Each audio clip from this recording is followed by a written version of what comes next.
Um outro destaque, em mais um episódio antidemocrático, a Venezuela tornou inelegíveis mais 5 opositores de Nicolás Maduro. 2 prefeitos em exercício e 3 ex-deputados se juntam a Maria Corina Machado, que se tornou inelegível por 15 anos e era considerada a principal líder opositora. Os 5 políticos que ficaram inelegíveis eram potenciais candidatos a cargos regionais.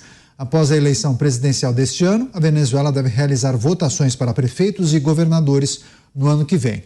Mesmo que não concorram diretamente com Maduro, as inabilitações indicam maior repressão à oposição meses antes do pleito. Vou começar essa com o Cristiano Beraldo. Beraldo, a gente tem visto uma ofensiva forte do tribunal de Nicolás Maduro para eliminar todo e qualquer concorrente que venha a disputar com ele ou no âmbito dos estados e dos municípios. Ele tem muito receio, hein? Não é receio, não, é poder mesmo. Você disse bem, Canhato. Tribunal do Nicolás Maduro. Não tem absolutamente nenhuma independência. O país é o parquinho do Nicolás Maduro. Ele é aquele menino mimado, dono da bola, que o jogo tem que ser do jeito que ele quer. E ele ganha sempre. E se tiver craque no outro time, ele tira. É isso que a gente está vendo. É absolutamente ridículo.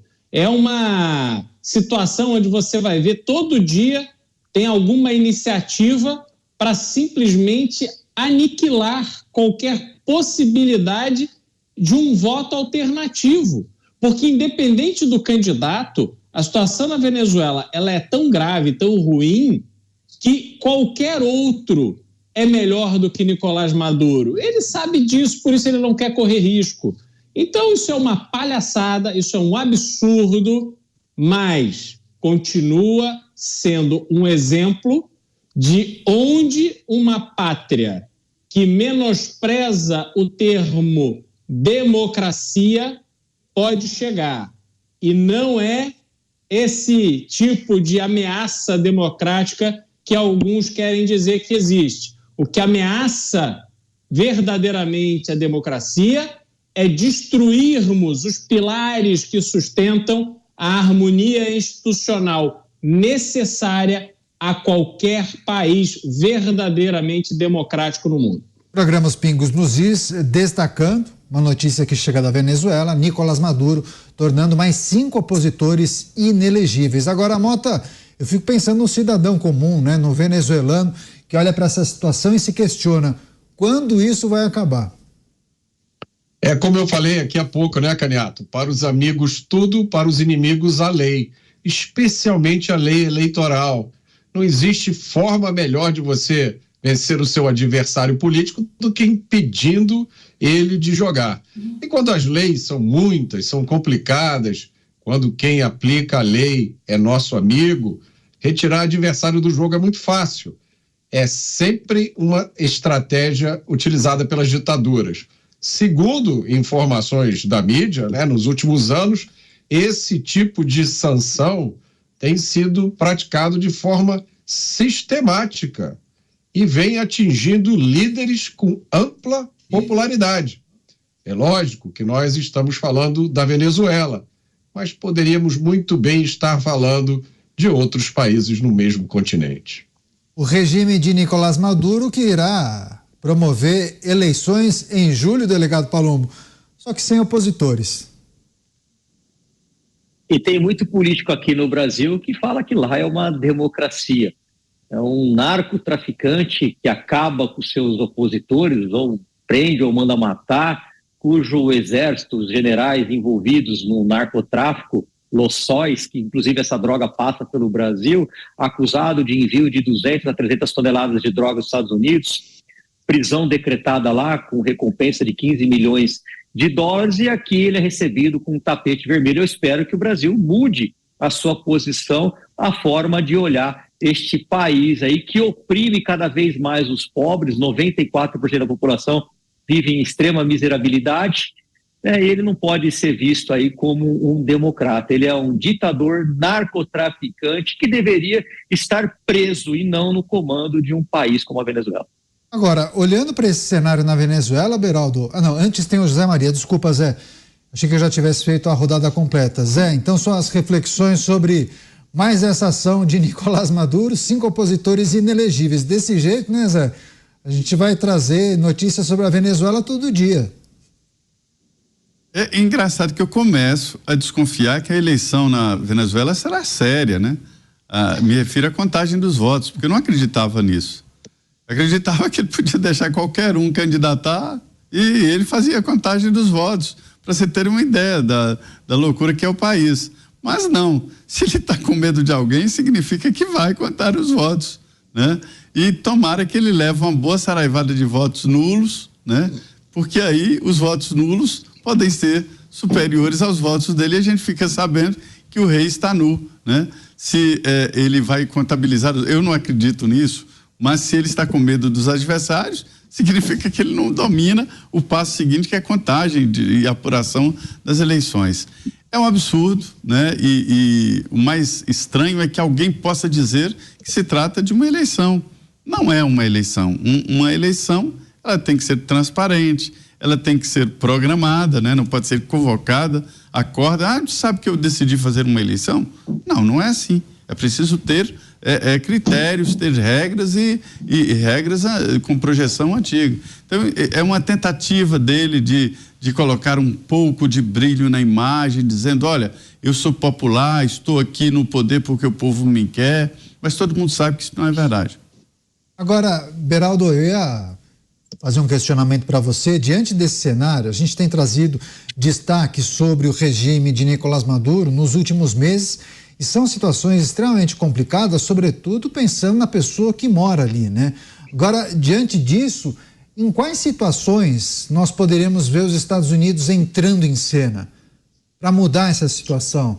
Você, por diversas vezes, criticou a gestão de Joe Biden. Enquanto um democrata estiver dirigindo o país, dificilmente a gente vai ver um movimento nesse sentido? Não vejo. Ainda mais nesse momento em que os Estados Unidos já estão dedicando dezenas de bilhões de dólares para ajudar a Ucrânia na sua luta contra a Rússia e também Israel. A situação da Venezuela, ela convenientemente, ela é esquecida ali nesse quadradinho de problema em que ela vem sendo colocada já há muito tempo. E a menos que ela faça um movimento hostil para efetivamente concretizar a tomada da Guiana, sua vizinha Guiana, que está ali com produção de petróleo, tendo investimentos norte-americanos, eu não acredito que os Estados Unidos fará alguma coisa concreta. E pode ser que Nicolás Maduro, ciente disso, ele espere passar as eleições para que, e sei lá para que estão fazendo eleições, mas enfim, talvez apenas um elemento da vaidade dele, e depois ele tome as medidas que achar em relação à Guiana e não fará isso sozinho, não fará isso sem combinar com os seus parceiros cotidianos, né? Irã, China, Rússia e outros países menos qualificados que tem aí mundo afora. E é interessante a gente observar, Caniato, que esses países são países que estão ali, né, às voltas com os BRICS. Então, a gente imaginar que esses laços da Venezuela, que é esse país absurdo, né, essa ditadura absurda que está levando, já levou há muito tempo, o povo venezuelano na miséria, conta com o apoio dos parceiros do Brasil nessa suposta, nessa pintada expansão internacional do Brasil. Afinal de contas, o Brasil voltou, o Brasil se tornou novamente um player importante no cenário internacional, a ponto de ter indicado uma presidente muito competente, com um histórico maravilhoso para presidir o Banco dos BRICS. Agora, para fechar, o último giro, um minutinho para cada comentarista. Mota, o Beraldo falou, o Brasil voltou, né? Pelo menos o que algumas pessoas acabam dizendo. O Brasil não precisaria aproveitar uma situação como essa de exercer o seu protagonismo na América do Sul e dar um posicionamento mais firme em relação à maneira como Nicolás Maduro se coloca também diante de temas tão importantes como as eleições, por exemplo? Para que isso acontecesse, Caniato, seria necessário que estivessem no poder estadistas que entendem o que está acontecendo, entendem o que a Venezuela está fazendo, que se importam com as ligações que a Venezuela tem com países como o Irã, como Rússia, tá? Que entendem a capacidade militar que a Venezuela tem hoje com os caças russos, que dão a ela uma enorme vantagem sobre os outros países, e principalmente, como disse o delegado Palumbo, que entendessem que estão lidando com um criminoso, procurado pela justiça, recompensa de $15 milhões pela agência antidrogas dos Estados Unidos. Mas parece que essas coisas não importam muito, são detalhes, né? Um minutinho, Zé. O silêncio muitas vezes dá a impressão que está passando pano, né? O Brasil sempre teve um posicionamento muito ambíguo com a Venezuela, e isso é problema. O governo passado não, foi muito firme, né? Reconheceu o Guaidó como presidente, a exemplo de outros países, cortou relações, tirou a embaixada, né? É preciso isso, uma relação assim tem que ser positivo ou negativo, ou seja, o apoio ou não apoio, e atualmente está ambíguo e não é uma posição boa. Um minutinho, delegado Palumbo, posicionamento do Brasil, qual deveria ser? Não, amigos dos amigos, né? Os aliados a gente finge que a gente não está vendo absolutamente nada e vamos dar palpite lá na guerra do outro lado do mundo.